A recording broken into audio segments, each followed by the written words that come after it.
Is the deer still out there? Yeah, they're right there. Hey guys. Good morning, dears. Say good morning. Good morning. Good morning, guys. It's Tuesday. Is it Monday or Tuesday? I can't tell anymore. I think it's a Tuesday. It's a Tuesday morning. Yes, Tuesday morning. All right, guys. So we're here in my garage slash warehouse slash yada yada yada. All the good things. Right now, I'm working on my car. I have a Hyundai Sonata 2010. So the information that I'm going to talk about right now is for the Hyundai Sonata 2006 to 2010. Okay, the Sonata NF models. Specifically, the V6. So if you have this type of car, this information is useful for you. So I checked my engine. I've had the same problem for a good month now, and just now I decided to check to see what was going on because I had the check engine and I wanted to see what code it was throwing. It threw me the P0137. What code is that? That's the code for a bad sensor, the O2 sensor. So this is the problem that I was having because I did some investigation and it came about that there's no 2 sensors. There's actually 4 sensors. The sensor that's thrown, the code that it threw me was the P0137 bank 1 sensor 2. I assumed, just looking at this one right here,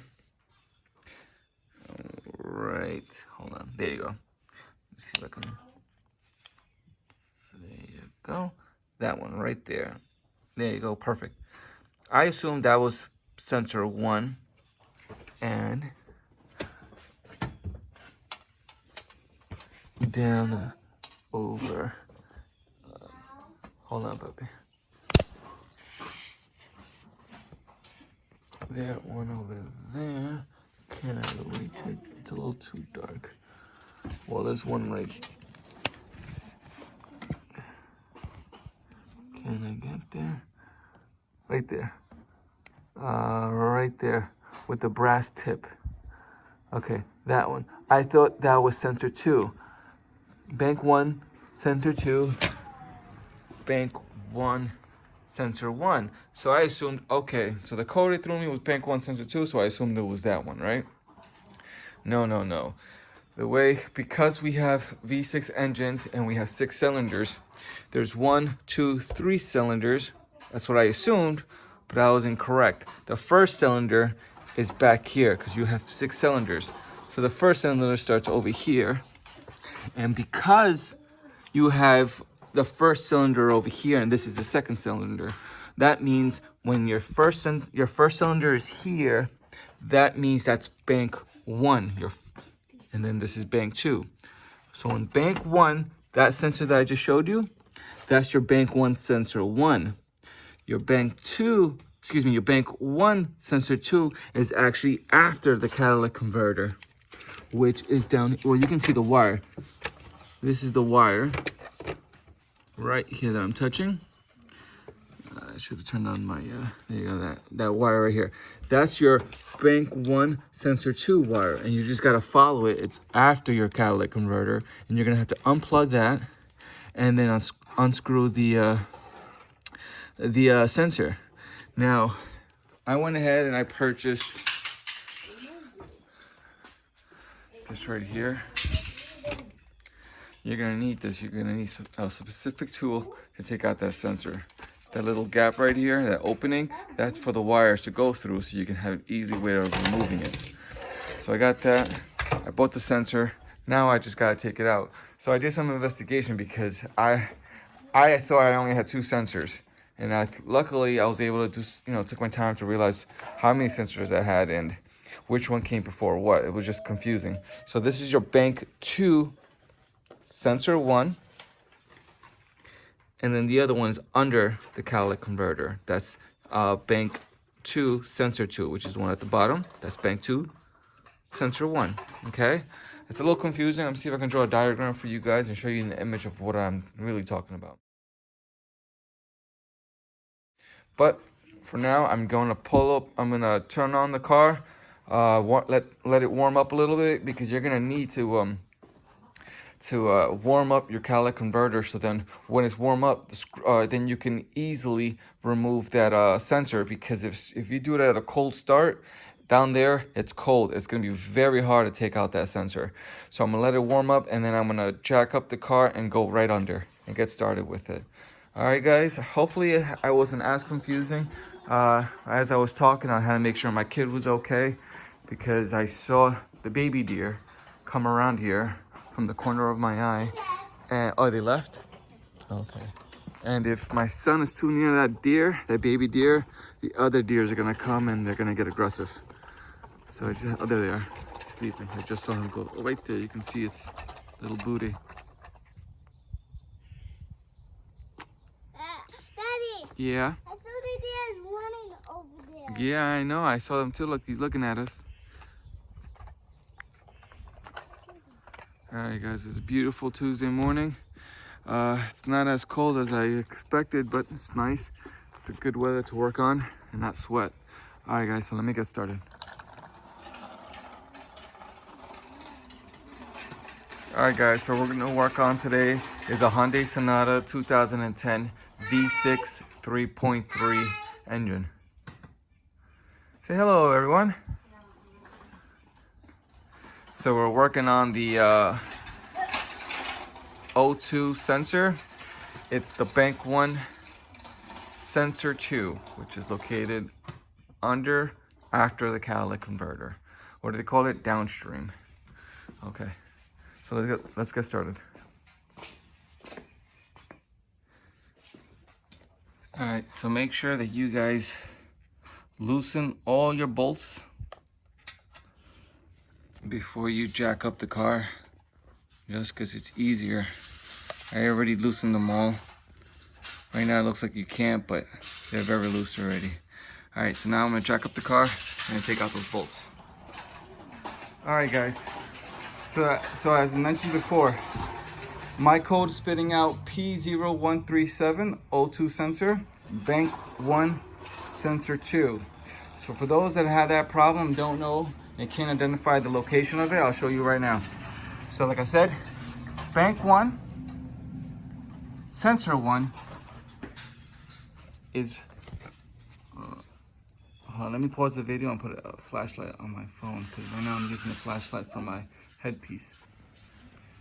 Okay, so Bank 1, sensor 1 is that guy with the cold top. I'm gonna zoom in, I can see it right here. That guy right there with the gold tip, brass tip, that's it. That's the O2 sensor, Bank 1, sensor 1. I'm trying to get it clear. There you go. That's not the one that I need to remove. The one that I need to remove is Bank 1, sensor 2. And that guy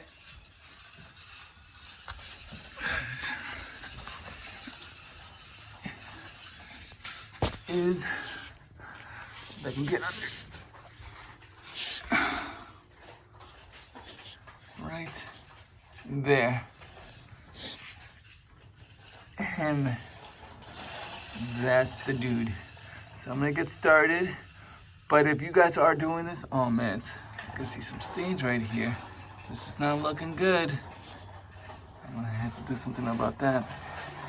All right, that's for another project. Right now, my car is throwing me that code. So now that I'm down here, I wanna take care of it. So that's the one that I need to remove. I'm gonna get started with that. Like I said, you're gonna need an O2 sensor tool to remove it. I just showed you in my previous clip. What else? If you're gonna get started with this, I wouldn't suggest to do that one first. Again, make sure your car is warmed up. You need to get this catalytic converter warmed up so then you can loosen that bolt. All right, so you're gonna need to warm up the car for at least, I don't know, 3 minutes, 5 minutes. I'm gonna do that now. But also, if this is the one that you're gonna remove, I highly recommend you work from the top to bottom. With that being said, go to the wiring harness first and unclip it. which is this one right here. This one right here. I'm gonna remove this, put in the new one, and then work from top and then work to the bottom, because I'm the only one doing this. There's no one that's gonna be able to feed me that wire up once I put the sensor in.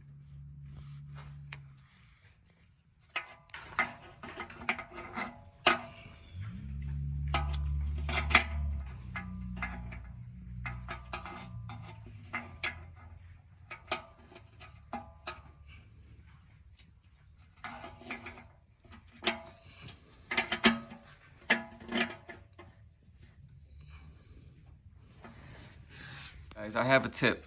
All right, before I give you the tip, don't worry about this wheel. This is a replacement wheel. It's not the wheel that I have. This is pretty much my off-season wheels. I really don't care about that rim. But it's being supported by that wheel in front and this jack stand right here to help me for what I'm about to show you guys. So if you guys are in this position and you're trying to take out that sensor, bank 1, sensor 2, and it's quite difficult to do it in this type of speed. I mean, if you're planning on doing this at home, if you're gonna go to a repair shop, I mean, they have all the tools. But if you're doing this at home and you're gonna have a hard time, because it is hard to take that bad boy out. If you're in this position, look what I'm doing. So it's there, right? It's already connected to the sensor tool. I found a way, instead of applying so much pressure from this section, I found a way how to do it a lot easier. I had to stop what I was doing to record. Just pull it from right here. It's a lot easier, but just make sure that your car engine is warm. So when you're doing this, that sensor tool and that sensor bolt, the sensor is much easier to come out. You don't want to do this at a cold start when the engine is cold. So you just pull it towards you. It's a lot easier. Oh man, I spent a good 25 minutes trying to get it out, and it was quite hard just because of my location. The way I'm laying down, I was trying to do it from the bottom with my belly up, then I was trying to do it with my belly down. It was very hard to do. So then I just thought about doing it from the other side, from the front of the bumper. All right, it's very loose. Let me see if I can do it in front of you guys.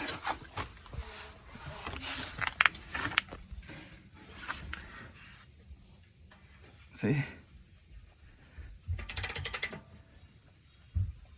All right. All right, guys. So let me finish this up.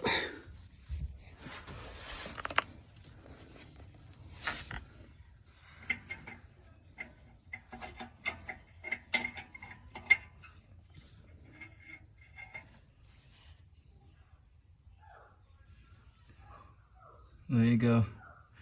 And that's your bank 1, sensor 2. All right. Now time to replace it. But what I'm gonna do is I'm gonna leave this here for now because I'm gonna get the new one and install it onto the wire harness first. Okay, so this is your your wiring harness for your bank 1, sensor 2. All you gotta do is just pry this open and apply pressure right here. And there you go. And it's out. You can also see that's being supported by that little metal bracket. See if I can see it right there. So it won't fall. So what I'm gonna do is I'm gonna let it be and then put in the new one, attach it to the wiring harness, and then replace it with that bracket right there. See? All right, let me get to it. All right, so I put the brand new harness in. Now, I'm just gonna feed it slowly.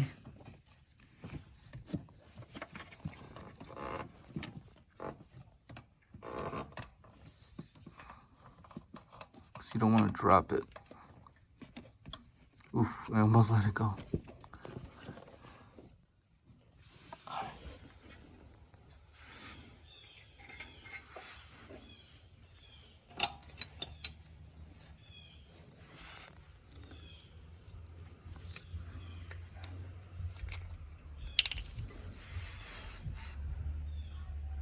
All right, so that's the new one.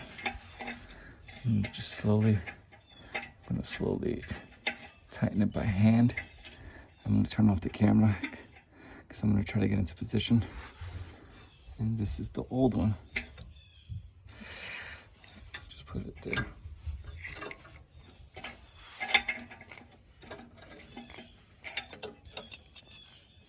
go. So this is the old one. The new one is already installed from the top. I just gotta, I'm gonna try to do it.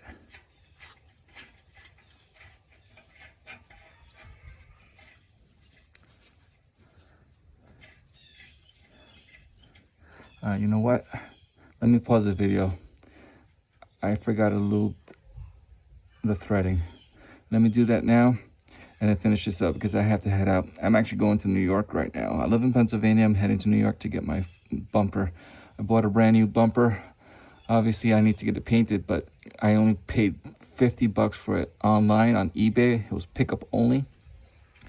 And I just got to go pick it up. It's about an hour and a half drive. Pick it up, and so hopefully when I get back, it'll still be good enough time for me to drop it off to the auto shop and get it painted. All right, guys, let me finish this up. Okay, for a better understanding, this is what a Bank 1 Sensor 2, a failed Bank 1 Sensor 2 looks like. Sorry, guys, that's my kids. They're inside fighting. So this is it. I'm done. I just gotta put the car back together again and then check to make sure that light went off. All right, guys, let me get to it. Yeah. Okay.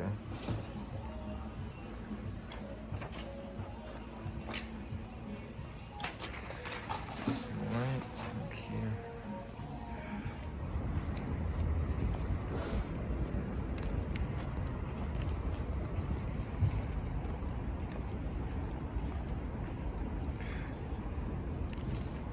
Alrighty. So I'm here in New York. I came to pick up a bumper.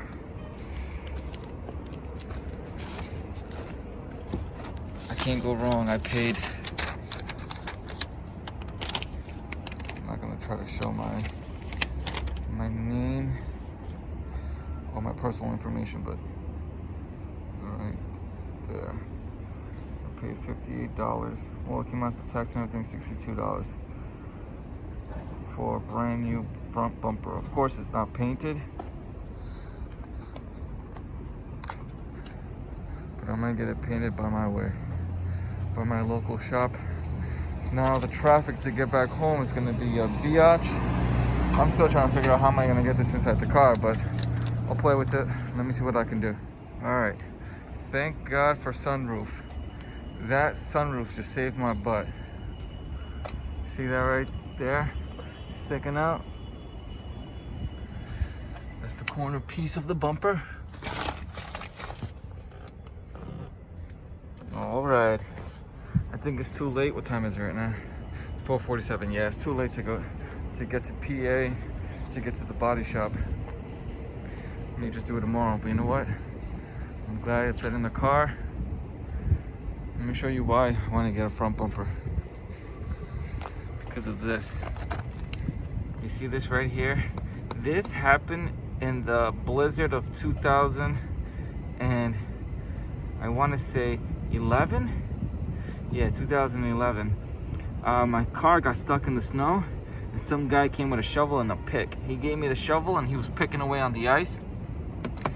And he didn't tell me, well, I'm assuming, obviously he didn't want to tell me, but with his pick, he hit this corner because there was a lot of snow and ice in this area and my car couldn't come out.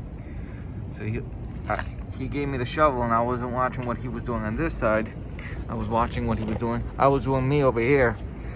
And so when I got out, I gave the guy $20 and I said thank you because I had to go to work.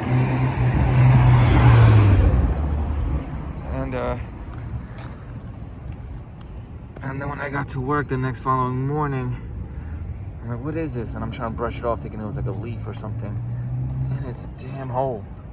And the reason being, because of this happens every single time I drive. My fog light constantly moves. I bought new fog lights, so this one, these two, I'm not gonna say it's garbage. What I'm gonna do is I'm gonna clean them out, clean the lenses, fix them up, and then sell them online. But I purchased two brand new ones. And I'm gonna put this blue adhesive on it to give that blue light. And I bought new headlights as well because this one's faded. I just gotta brush it. Gotta do some work on it.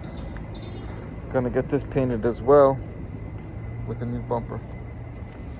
All right, guys, let me get out of here. Let me get back home. I was able to do it. I got it. The front bumper. Okay, let's see if you can see it. It's all in the back by the trunk, sticking out right there. I'm gonna have to drive like this home. Thank God it's not raining. There's no rain in the forecast, so I'm good. Let me get out of here and get home safely. It's about 4:45, 4:47. I'm not gonna make it to PA, to the body shop, and just drop off the bumper, so I'm gonna have to do it next time, maybe tomorrow. Car stuff all the time. All right, guys, let me catch you later.